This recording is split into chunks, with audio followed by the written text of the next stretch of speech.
नमस्कार मेरे प्यारे दोस्तों, आप सबका प्यार लगातार मिल रहा है, जिसके कारण आपको कहानियाँ सुनाते सुनाते मुझे पता ही नहीं चला कि कब सो कहानियाँ हो गई हैं। आप सबका मैं दिल से अभिनंदन करता हूँ। तो आइए चलते हैं एक नई कहानी की ओर। कोरों की सजा कहानी। गोनू झा। मिथिला नरेश कलाप्रिय व्यक्ति थे। अपने राज्य में कला प्रेमियों को प्रोत्साहित करने के लिए वे प्रायः प्रतियोगिताओं का आयोजन कराते। विभिन्न त्योहारों के अवसर पर राज दरबार की ओर से विभिन्न तरह के मनोरंजक कार्यक्रमों का आयोजन वे कराते रहते, जिसके माध्यम से कलाकारों को इतनी आमदनी हो जाती थी कि वे अपनी कला साधना में सालों भर लगे रह सकते थे। कलाकारों के प्रति मिथिला नरेश की सदाशयता की चर्चा दूर दूर तक फैली हुई थी। बाहर से आने वाले कलाकारों के लिए मिथिला नरेश का दरवाजा हमेशा खुला रहता था। प्रायः कलाकार किसी आवश्यकता के समय में राज दरबार जाते और मिथिला नरेश के समक्ष अपनी कला का प्रदर्शन कर उनसे कुछ न कुछ पारितोषिक प्राप्त कर लौट आते। मिथिला नरेश ने आगंतुक कलाकारों की सुविधा के लिए एक कक्ष का निर्माण कराया था। आगंतुक कलाकारों के स्वागत तथा मिथिला नरेश से उनकी मुलाकात कराने के लिए एक कक्षपाल की नियुक्ति उन्होंने की थी। मिथिला नरेश ने बाहर से आए कलाकारों और मिथिला के जरूरतमंद कलाकारों से किसी भी क्षण मिलने की अपनी स्वीकृति दे रखी थी, लेकिन उन्होंने कक्षपाल को यह अधिकार भी दे रखा था कि वह यह जांच परख ले कि कलाकार वाकई कला साधक है और जरूरतमंद है। इस व्यवस्था से कुछ दिनों तक तो सब कुछ ठीक चला, किंतु जब कक्षपाल ने देखा कि मिथिला नरेश से मिलकर लौटने वाले कलाकार तरह तरह के उपहार प्राप्त कर वापस आते हैं, तो उसने सोचा कि यदि वह इन फटीचर से दिखने वाले कलाकारों को महाराज से मिलने की स्वीकृति प्रदान नहीं करे तो क्या उन्हें ये पुरस्कार मिल सकेंगे? नहीं। फिर उसके मन में विचार आया कि क्यों न वह इन आगंतुकों से सौदा करे कि महाराज से मिलना है तो उनसे प्राप्त होने वाली पुरस्कार राशि का 25% वे कक्षपाल को प्रदान करेंगे। और इस निर्णय पर पहुंच जाने के बाद दूसरे ही दिन से कक्षपाल कलाकारों से उनकी पुरस्कार राशि का 25% वसूलने लगा। कुछ दिन यूं ही बीते। कक्षपाल के रुतबे में फर्क आ गया। कहाँ उसे कलाकारों के स्वागत के लिए नियुक्त किया गया था और कहाँ वह कलाकारों से दबंगता से पेश आने लगा। उसके कर्तव्यों में यह बात शामिल थी कि मिथिला नरेश से मिलने की इच्छा रखने वाले कलाकारों की वह जांच परख कर ले कि वह वाकई कला साधक है या नहीं। मगर वह इस नीति वाक्य को भूलकर हर उस व्यक्ति को महाराज से मिलने की इच्छा पूरी करने लगा जो उसे 25% का भुगतान करने को तैयार हो जाता। बाद में उसका साहस और बढ़ गया जब कुछ लोगों ने मिथिला नरेश के दरबार में प्रवेश के लिए उसे अग्रिम चढ़ावा देने की पेशकश की। मिथिला नरेश ने महसूस किया कि उनके पास कलाकार के नाम पर कुछ ऐसे लोग भी आने लगे हैं जो कला के मर्मज्ञ नहीं हैं और न ही प्रतिभा के धनी। कार्तिक का महीना था। फसलें कट चुकी थीं। मिथिला नरेश हर वर्ष कार्तिकोत्सव का आयोजन कराते थे। इस साल उन्होंने कार्तिकोत्सव को भव्य रूप देने का निश्चय किया था। उन्होंने एक दिन गोनू झा से कहा, पंडित जी, इस वर्ष मैं कार्तिकोत्सव का भव्य आयोजन कराना चाहता हूँ। मैं चाहता हूँ कि इस आयोजन में दूसरे राज्यों के कलाकारों को भी विशेष आमंत्रण भेजूं, मगर मुझे संकोच हो रहा है क्योंकि इस वर्ष अपने राज्य के जितने भी कलाकार मुझसे मिलने और अपनी कला का प्रदर्शन करने आए, उनमें बहुत कम ऐसे लोग थे जिनमें कला के तत्व विद्यमान थे। मुझे समझ में नहीं आ रहा था कि मिथिलांचल में कला की अधोगति क्यों हो रही है।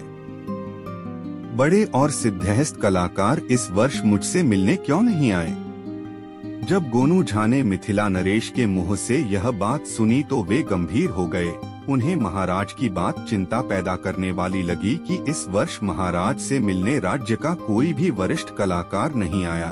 उन्होंने सोचा कि निश्चित रूप से कोई ऐसी गंभीर बात है जिससे कलाकार राज्य विमुख हो रहे हैं, अन्यथा कला को अपने राज्य में प्रोत्साहित करने वाले मिथिला नरेश से कोई वरिष्ठ कलाकार मिलने भला क्यों नहीं आएगा। गोनू झा ने मिथिला नरेश से कहा, महाराज, आप कार्तिकोत्सव की तैयारियों का निर्देश जारी करें और मुझे 1 हफ्ते का समय दें। मुझे नहीं लगता कि 1 वर्ष में मिथिला में कला की अधोगति हो गई है। यदि राज दरबार में अच्छे कलाकार नहीं आ रहे हैं तो इसका कारण कुछ और भी हो सकता है। इस एक हफ्ते में मैं अपने ढंग से इस संबंध में जानकारी करूंगा और मेरा प्रयास होगा कि राज्य में कला के उत्थान के लिए आपके द्वारा किए जा रहे सत्प्रयासों की राह में आ रही बाधाओं को दूर कर सकूं। मिथिला में कला और कलाकार पहले से हैं और आपकी कृपा से आज भी हैं और कल भी रहेंगे। मिथिला नरेश से विदा लेकर गोनू झा अपने ढंग से सक्रिय हो गए। मिथिला नरेश से हुई बातचीत के 3 दिन बाद ही गोनू झा दरबार में आए और उन्होंने प्रस्ताव रखा कि राज्य के हर आयु वर्ग के लिए एक मेधा परीक्षण प्रतियोगिता का आयोजन भी इस बार के कार्तिकोत्सव में होना चाहिए। कार्तिकोत्सव की चर्चा सुनते ही मिथिला नरेश ने समझ लिया कि जरूर गोनू झा को कलाकारों के राज विमुख होने का कोई सुराग मिल गया है और वे इस मेधा परीक्षण प्रतियोगिता के बहाने उनके सामने कुछ प्रकट करना चाहते हैं। फिर भी उन्होंने दरबारियों से पूछा, आप लोगों की क्या राय है? दरबारियों में ऐसे लोगों की कमी नहीं थी जो गोनू झा से जलते थे या ऐसे समय की प्रतीक्षा में रहते थे कि गोनू झा को नीचा दिखाया जा सके। ऐसे दरबारियों ने एकमत होकर मिथिला नरेश को राय दी कि कार्तिकोत्सव तो उमंग और उल्लास के लिए आयोजित होता है, जबकि मेधा परीक्षण प्रतियोगिता गंभीर प्रकृति की प्रतियोगिता है। मनोरंजन के समय गंभीर प्रतियोगिताएं रस भंग की स्थिति पैदा करेंगी, इसलिए इस तरह की प्रतियोगिता कार्तिकोत्सव में नहीं होनी चाहिए। मगर गोनू झा ने मिथिला नरेश से कहा, इस तरह की प्रतियोगिता के लिए कार्तिकोत्सव से अच्छा कोई दूसरा अवसर हो ही नहीं सकता। नवान्न के आगमन से ग्रामीण कार्तिक में आर्थिक समस्याओं से निश्चिंत होते हैं। गरीब से गरीब आदमी अपने भोजन वसन की चिंता से मुक्त रहता है और सबसे बड़ी बात कि कार्तिकोत्सव में राज्य भर के लोग आते हैं, इसलिए राज्य की मेधा शक्ति की पहचान के लिए इससे अच्छा अवसर दूसरा नहीं हो सकता। मिथिला नरेश को गोनू झा का तर्क पसंद आया और उन्होंने मेधा परीक्षण प्रतियोगिता के आयोजन की स्वीकृति दे दी। इस स्वीकृति के तुरंत बाद गोनू झा ने मिथिला नरेश के सामने इच्छा जताई, महाराज, मैं भी इस मेधा परीक्षण प्रतियोगिता में भाग लेना चाहता हूँ। दरबारियों में जैसे ही गोनू झा को महाराज से यह कहते सुना कि मेधा परीक्षण प्रतियोगिता में वह भाग लेना चाहते हैं, तो उन्होंने विरोध करना शुरू कर दिया कि इस तरह की किसी भी प्रतियोगिता में राज दरबार का कोई भी व्यक्ति शामिल नहीं हो सकता। लेकिन गोनू झा ने पुनः मिथिला नरेश से कहा, महाराज, मैं इस प्रतियोगिता में अपनी मेधा की वास्तविक क्षमता की पहचान के लिए भाग लेना चाहता हूँ। मुझे पारितोषिक की अभिलाषा नहीं है। उन्होंने दरबार में घोषणा की कि दरबारी यदि उन्हें इस प्रतियोगिता में शामिल होने के लिए इस शर्त पर स्वीकृति प्रदान करें कि वे कोई भी इनाम ग्रहण नहीं करेंगे, तो वे उनके आभारी रहेंगे। इस पर दरबारी शांत होकर अपने आसनों पर बैठ गए। महाराज ने गोनू झा को मेधा परीक्षण प्रतियोगिता में भाग लेने की स्वीकृति दे दी। इसके 4-5 दिन बाद मिथिला का प्रसिद्ध कार्तिकोत्सव प्रारंभ हुआ। एक पखवाड़े तक चलने वाले इस आयोजन में राज्य भर के कलाकार तो आए ही, राज्य के बाहर के भी विशेष आमंत्रित कलाकारों ने अपनी कला का प्रदर्शन किया। कार्तिकोत्सव के समापन समारोह के दिन पुरस्कार वितरण की व्यवस्था के लिए विशेष रूप से बनवाया गया बृहद पंडाल खचाखच भरा था। मिथिला नरेश पुरस्कार वितरण के लिए स्वयं मंच पर आसीन थे। सबसे पहले मेधा परीक्षण प्रतियोगिता के परिणाम सुनाए गए। गोनू झा का प्रदर्शन सर्वश्रेष्ठ निरूपित हुआ था, लेकिन उन्होंने घोषणा कर रखी थी कि वे पुरस्कार नहीं लेंगे, इसलिए उनके बाद प्रथम, द्वितीय और तृतीय स्थान पर आए लोगों को पुरस्कार दिए गए। इस पुरस्कार वितरण के बाद मिथिला नरेश ने अपनी ओर से गोनू झा को कुछ इनाम देने की इच्छा जाहिर की। तब गोनू झा ने कहा, यदि महाराज मुझे कुछ देना चाहते हैं तो मुझे मुहमांगा इनाम दें। उनकी बात सुनकर पंडाल में बैठे दरबारियों में काना फूसी होने लगी। अंततः मिथिला नरेश ने गोनू झा से पूछा, हाँ पंडित जी, आप बताएं कि आपको क्या इनाम चाहिए। गोनू झा ने कहा, मुझे नंगी पीठ पर 1000 कोड़ा का इनाम दें। उनकी यह मांग सुनते ही पंडाल में सन्नाटा छा गया। पंडाल में बैठे ईर्ष्यालु दरबारियों के मुंह खुले के खुले रह गए। गोनू झा की मांग इतनी अप्रत्याशित थी कि दरबारियों की समझ में नहीं आया कि आखिर गोनू झा इस तरह 1000 कोड़ों की मार क्यों खाना चाहते हैं। 5-10 कोड़े में तो आदमी बेदम हो जाता है और गोनू झा 1000 कोड़े खाएंगे। यह आत्महत्या नहीं तो और क्या है। मिथिला नरेश भी हतप्रभ थे। उन्होंने गोनू झा से कुछ और मांगने को कहा, मगर गोनू झा ने कहा, महाराज, आपने मुझे मुहमांगा इनाम देने की घोषणा की है, अब उससे मुकरे नहीं। मुझे 1000 कोड़ों का इनाम चाहिए, नंगी पीठ पर, और कुछ भी नहीं। अंततः मिथिला नरेश ने गोनू झा की पीठ पर 1000 कोड़े लगाने का निर्देश दे दिया। कोड़े लेकर 2 मुस्टंडे सिपाही मंच पर आ गए। तब गोनू झा ने मिथिला नरेश से कहा, पंडाल में अगली पंक्ति में बैठे कलाकार स्वागत कक्षपाल को पहले मंच पर बुलाया जाए।